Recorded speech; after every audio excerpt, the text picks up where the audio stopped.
I would like to begin by saying that what follows in this hour cites from academic texts that cross the disciplines of performance studies, queer theory, literary studies, and Black studies, as well as many other discourses and disciplines. There will be moments in which I quote from these texts, and I'll do my best to cite those where appropriate. I've been asked to read something that somehow speaks to the marginalized, disenfranchised, and militant. Being a queer person in becoming, my mind scatters, thinking of the politics of voice and voicing, text, and reading. It would be next to impossible to introduce completely what follows during this hour segment. The experiences of the margin are always in excess of the words that describe them, and more importantly, what those words can actually do. Disenfranchised, a word that literally means to be deprived of rights, is a condition of the modern racist grammar and vocabulary of a society that is, as Bell Hooks poignantly describes, imperialist, white supremacist, capitalist patriarchy. In spite of residing in that negative zone of such a society, we insist. Minoritarian cultural producers have interrupted the violent status quo of normalcy with a poetic force that punctures the limitations of categorization, encapsulation, and erasure. We have strived and succeeded in countering violence with our own forms of communication, community, and social bonding.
We carry on, continuing despite militancy as care. How care for ourselves, care for our community, antagonize and disrupt the racist, homophobic regime of the quotidian. This care has always had to be in movement. It's fugitive. It has always existed as an ephemeral, shimmering something that pops up, seemingly out of the blue. The blue being the margins, the elsewhere. A voguing gesture at a sexual health clinic in Brussels disentangles the state apparatus found within the sterility of the clinic's linoleum. The resounding sonic rebellion of solidarity teeming throughout the present in a time of fracture and isolation echoes the countless forms of protests that have come before, striving for justice and equality for Black lives.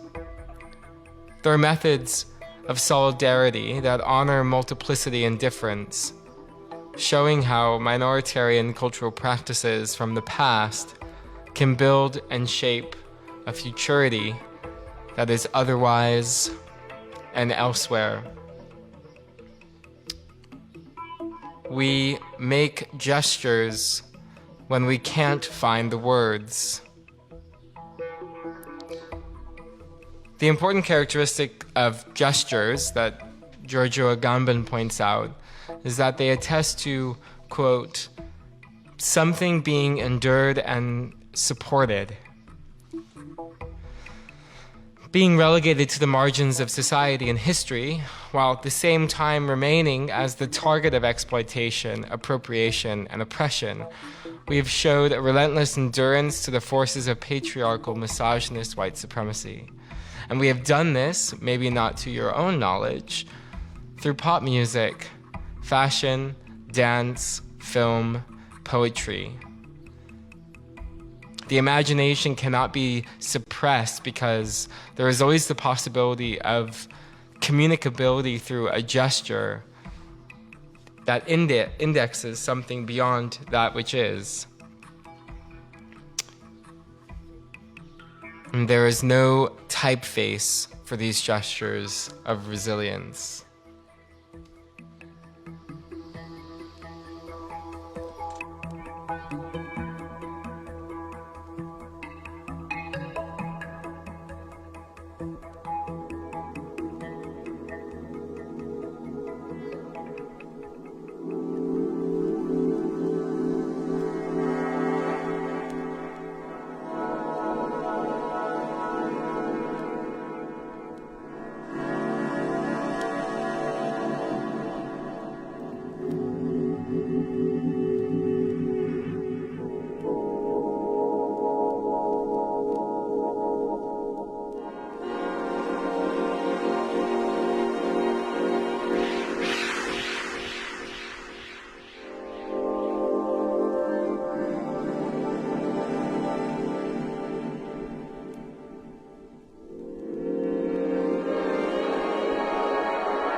Forces of oppression throughout all institutions attempt to discredit or co-opt the fact that a gesture, like a snap, or a slight sassy glance or strut, is the very communication of communicability. This basically means that a gesture indicates a being in language without language, going beyond it, through it, over it, having the potential to transgress in its incomplete opacity. It is always in movement, circulating and sashaying past that, quote, something that could be put in your mouth to hinder speech, end quote, and comes in when language fails to support the resistance of oppression. In Ephemera as Evidence, Introductory Notes to Queer Acts, Jose Esteban Munoz identifies the possibility of a queer world-making through what he describes as queer acts that both contest and resist the world as is.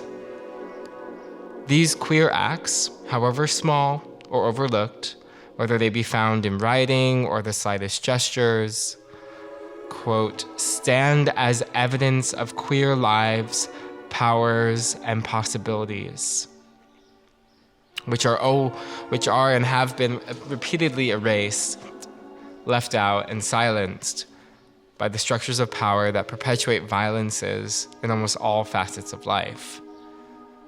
Munoz writes that the evidence that can attest to in becoming queerness operates at times at the level of fleeting moments, and they sort of sparkle as the, quote, specks of things.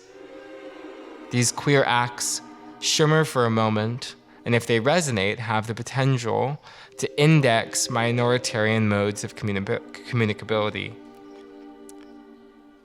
Queer performances evade these tactics of erasure by the very fact that they are makeshift and randomly organized, evaporating at the touch of those who would eliminate queer possibility. These queer acts and moments of solidarity are made in a dynamic thrust, bound up in a fugitive resistance that is the fundamental characteristic that must be marked down, however imperfectly, in language. This is to say that what I'm voicing now is not necessarily perfect. I doubt many who are listening will ever fully grasp the political force that I attempt to describe, and that's okay. It is time to amplify the sound of this chorus from the margins regardless.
So when these gestures of giving on and with move with a poetic force that demands and radiates in its opacity, as opposed to succumbing to the whims of legibility and transparency, it is a political transgression. There is a hope that there could be some sort of poetical and political deliverance in addressing these sentiments at the outset of the story that I will tell about someone named Major. It is a hope that these marginal descriptive notes can exist within some sort of main text, so to speak. As, quote, the threat the state is not willing to come to terms with, the fact that the unrepresentable should exist and form a community without presuppositions or conditions of belonging. It would be remiss to only lightly mention the profound impact Jose Esteban Munoz has had on the discourses, tools, and theoretical play happening within performance studies and queer studies, not to mention how his words have had an impact on the queer generations in becoming. In particular, Cruising Utopia, the then and there of queer futurity, contains within its pages methodological practices that have inspired students and researchers, as well as modes of literally doing with theory and writing that extend far beyond the page, affirming the potentiality to change and envisage new political realities for minoritarian, queer, and BIPOC peoples. His words have the power to mend, sort of like a medicine, but more so like a spelling out. So not necessarily like fast-reacting Tylenol, or I think you here call it paracetamol, but more a slowing down of the symptoms. His thoughts now resonate and vibrate, guiding those who instinctively know the song he sings to a perspective that might tend to the wounds and battery of the institutionalized, heteronormative, racist social sphere. On a personal level, his writings have allowed me to recognize that sex work, reading, shade, or the flick of a wig can reveal an opening and rupture as quite literally survival techniques.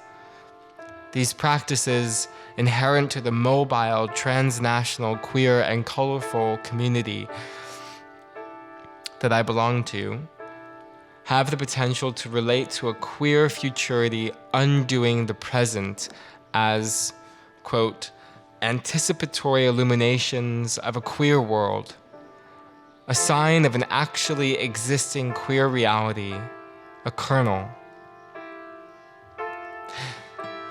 And it is in this spirit I turn to the S Clinic Centre Elisa at the CHU Saint-Pierre Hospital in Brussels, Belgium. Men who have sex with men who are not insured or who live in any formulation of precarity are recommended to go to the S Clinic in Centre Elisa. The website states that the following people should receive the consultation and testing free of charge. And I'm quoting from the website here. Migrants from a country where the prevalence of HIV is at least 10 times greater than the prevalence of HIV in Belgium. And they note Sub-Saharan Africa, Southeast Asia, Central and South America, countries of the former Soviet Union, and then there's an ellipsis. Men who have sex with men, intravenous drug users and their partners, sex workers and their partners, prostitution clients and their partners, people who have sex outside the context of a stable relationship, people who have multiple partners or who have sex with a partner who has multiple partners. It's hard not to read this list without considering it as a form of institutional shade. Alas, what is one to expect? It was part of the royal decree of March 23rd, 2017. And to unpack the tones of racism and slut-shaming and heteronormative patriarchal bludgeoning this sort of list incites would be to give airtime to those who control it anyway. So I'll sidestep that for a moment. But what I'd like to make clear is that the S-Clinic Centraliza is provisionally for the minorities of Brussels, and yet at the same time it is fitting within the larger governmental institutionalization practices of a Western capitalist white hegemonic nation state.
The clinic can be found by following a set of cartoon arrows which start from the lobby of the hospital.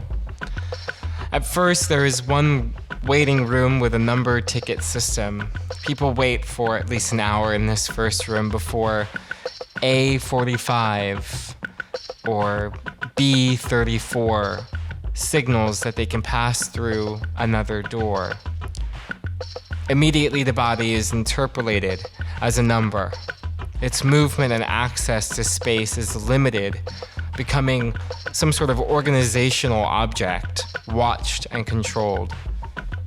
In the next waiting room, two receptionists, polite and cold as they usually are, ask what the reason is for the visit, and then ask that the person takes a seat and waits for their number to be called again.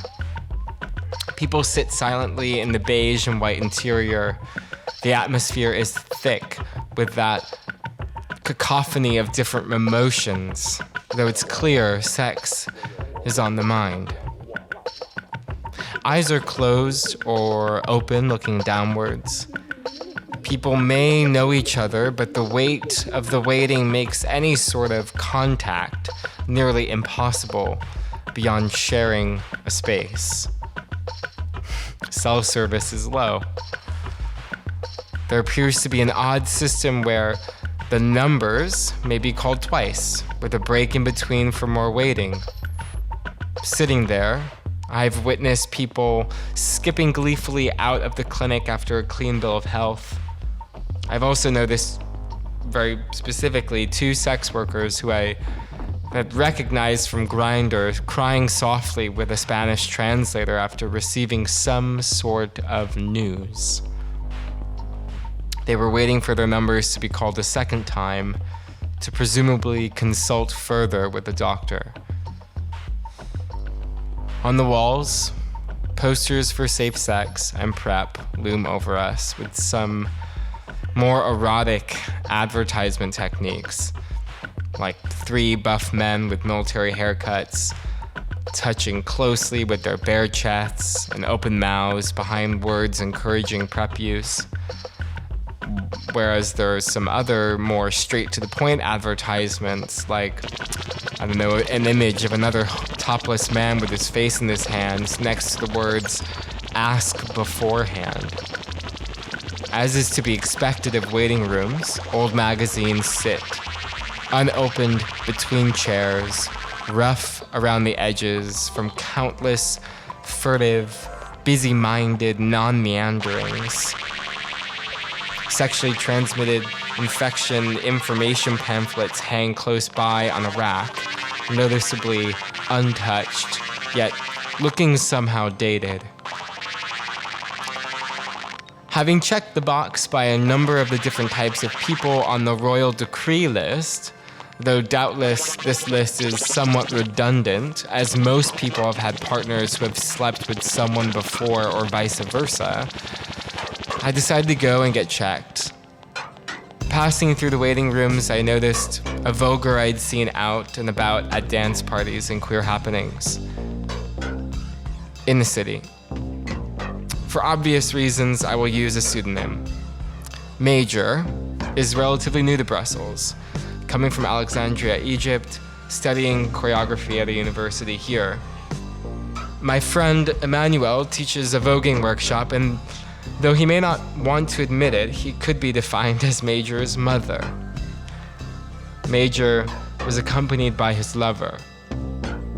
They sat legs tangled together, cooing and smiling, playing with each other's hands.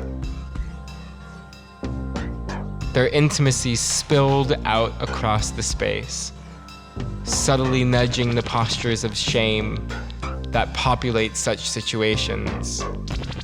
In these sorts of spaces, bodies are closed down, legs are stiff, or vibrating in agitation. Arms folded, eyes closed. The pair, Major and his lover, stood out amidst the quiet hostility of the clinic as they carried on together, sending side eyes and flirtatious winks to others in the room. They were disruptive, bringing in a sexual energy to the straightness of the medical surrounding. Major's number was called. Disentangling himself from his lover, he rose with a glamorous spin. Partnered with his arms stretching outward, palms facing up, and twirling around in some small ode to his voguing talents. He sashayed behind the nurse down the hall to get his testing results, letting his oversized 80s magenta jacket trail a bit, his head in opposition to his hips at each gate. He spun back around, smiled, pointed to the door, and lifted the leg in a mock Shablam move, flicked his green dreadlocks, and powered through the door after the nurse.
In some ways, this moment of contact suspended itself, quote, in the air like a rumor.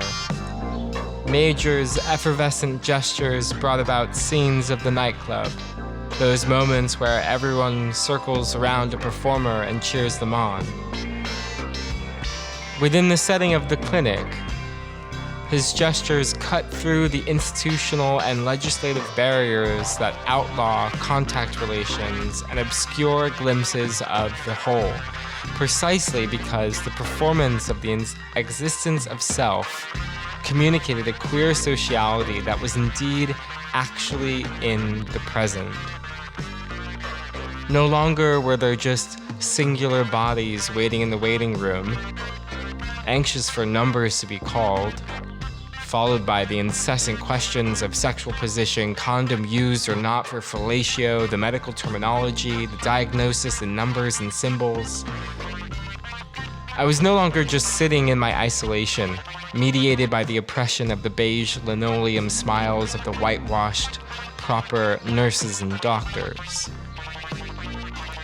Instead, the power structures that were betwixt and between the lacquered condolences, bureaucratized handshakes, and numbers instead of names were challenged by the trace of an allusion to the queer utopian space. Memories of the dance floor from a few weeks prior flooded my mind. Moments where bodies made contact with themselves, with others, in a barrage of self-affirming existence, bubbled to the level of perception in the clinic at this very moment. This fugitive gesture possessed the affective function of signaling this type of contact. Major's small performative jest communicated the other bonds that link queers in commonality. Major brought on these associations of underground resistance to the heteronormative through reclaiming his right to a bodily existence that claims its potential in community with others. The play and mockery went beyond the straight and narrow of just following behind a nurse and remaining receptive to the sterilization of the body. In strutting his stuff behind the nurse, there was a tongue-in-cheek resistance that read more like "C'est une blague, nous sommes libres."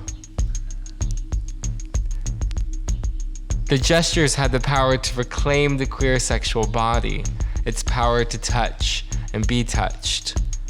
They were contagious, creating an affective recall that reached outward to a queer celebratory space that can be accessed in the present. The Vogue Ball scene has its own history as a site of queer community and familial building. In responding to the nurse and the name instead of a number, with these spontaneous gestures, Major resisted interpolation, facilitated by an elusive and secret sort of contact between and amongst the queer bodies present in the waiting room. And this sort of contact includes, but goes beyond the physical, sort of like affect contagion. In the introduction to the Affect Theory Reader, the editors of the anthology, Melissa Gregg and Gregory J. Siegworth, write a tentative definition of affect. Affect, and I'm quoting here, arises in the midst of in-betweenness, in the capacities to act and be acted upon. Affect is found in those intensities that pass body to body, human, non-human, part body, and otherwise. In those resonances that circle about, between, and sometimes stick to bodies and worlds. And in the very passages or variations between these intensities and resonances themselves. Affect is the name we give to those forces, visceral forces, beneath, alongside, or generally other than conscious knowing, vital forces insisting beyond emotion that can serve to drive us toward movement, toward thought and extension, that can likewise suspend us as if in neutral across a barely registering accretion of force relations, or that can even leave us overwhelmed by the world's apparent intractability. Indeed, affect is persistent proof of a body's never less than ongoing immersion in and among the world's obstinacies and rhythms, its refusals as much as its invitations. Affect is in many ways synonymous with force, or forces of encounter.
The forces of encounter at the clinic continue to resound and expand here within my writing or my voicing. I hope. Affect becomes the means of communication, surpassing the power relations at the clinic for the very reason that they pass through the levels of perception that are elusive and slippery. But most importantly, outside the bounds of control. How can a doctor organize the force? The clinic is a space where transmittable infections and diseases are the primary concern. Contagion is monitored and arrested. The body becomes the apparatus and the object of another person's institutional focus. Our bodies become vulnerable, stripped of the pleasures of touch and contact, singularized by bureaucratic systems of surveillance, a medical body of statistics, numbers, the host of disease and infection. Perhaps it's interesting here to consider the etymological origins of the word contagion. Its base structure comes from the Latin contingere, stemming from com, meaning with, together, and tangere, to touch.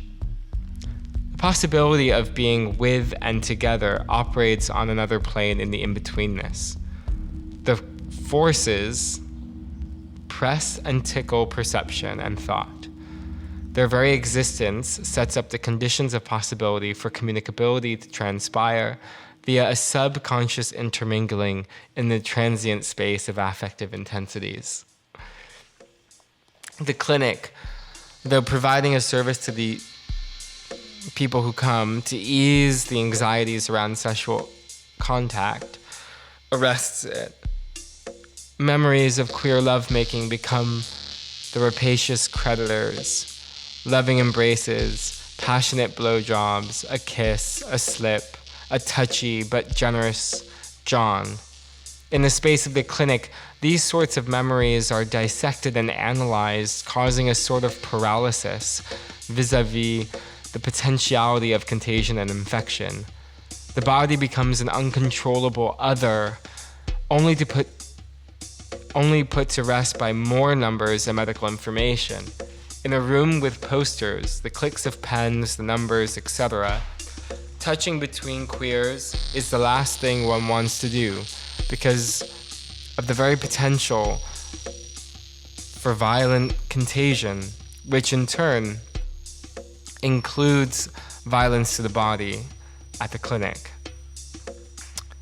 It is possible to remain willingly susceptible and possibly yearning for the transmission of what Brian Masumi describes as, quote, powers of existence of another. In an interview with Brad Evans, the Los Angeles Review of Books, titled Histories of Violence, Affect, Power, Violence, the Political is Not Personal, Masumi discusses the amalgamation of affect, power, and violence. Powers of existence can only be expressed in dynamic relations with other bodies and elements of the environment, end quote. Major's performative gesture and all of its affective associations breach the limitations of the body, tying their capacities to their relational entanglement with others and the outside. Masumi notes that the, quote, force is fundamentally trans-individual. It works between bodies as its own force as well as the conduit of forces. So what Major performed was a sort of improvisation of a primary resistance, which reacted to the violences inherent to the medical waiting room, especially for those who already live as a minority. This violence stretches across and beyond the walls of the clinic, stemming from heteronormativity's power over those deemed abject, a minority, diseased, infectious.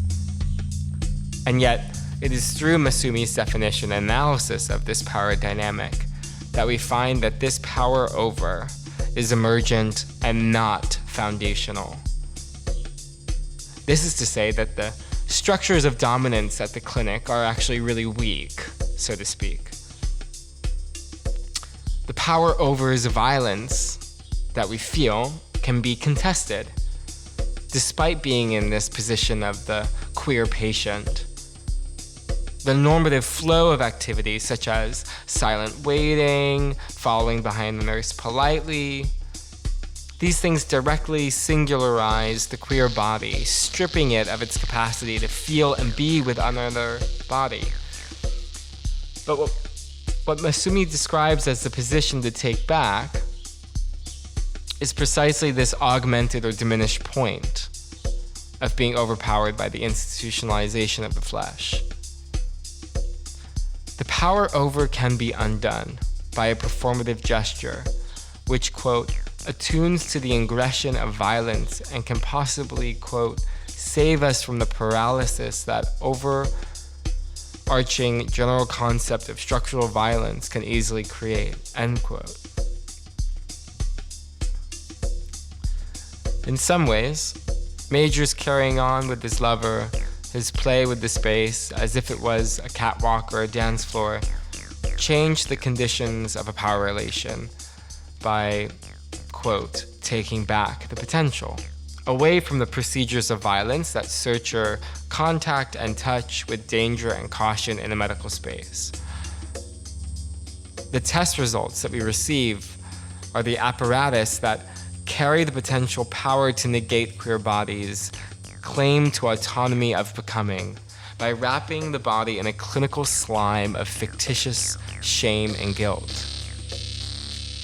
The traces of the voguing moves, the ephemeral sass and shade implicit in doing a catwalk to go learn of STI, STD test results, respond to the arising violence of being told what your body is, what your actions are, how you are to be touched, how you are to touch. The moves refused conversion by power over, end quote. A Major clandestinely evades the violence of having a number instead of a name by allowing improvisation and performance to enter the stage of the clinic. If affect becomes the signifier to what links a body's connections to its surroundings, some of these connections surely vibrate and resonate in harmony, if not in unison, sharing commonality that defines a shared language. The conditions of possibility which allow for this sort of tuning in to the affect frequencies of another are made manifest by contagion. What is stripped in the clinic in the expressible body, the body that can touch and feel, shablam and dip. Major's insistence to the right of his own body, to power too, whether they be cognizant of it or not, communicated a very particular whole. And the incredible part of all of this is that it was just such a small moment. It shimmered, reflecting and refracting intensities for less than 10 seconds, and yet it spoke to a resistance that has been fighting for a long, long time. Militancy is the affective flow of resistance.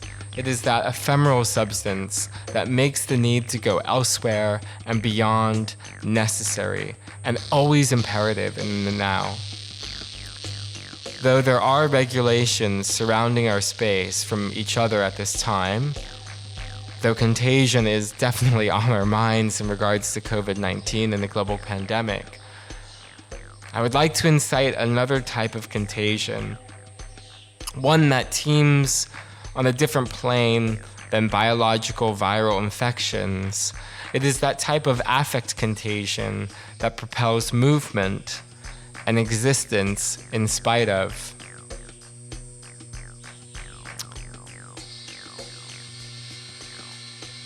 And then I would just like to thank Epatia Volumis, the Sound Unbound Theory Seminar, and Julian and Nicholas at The Word Magazine, or radio, sorry.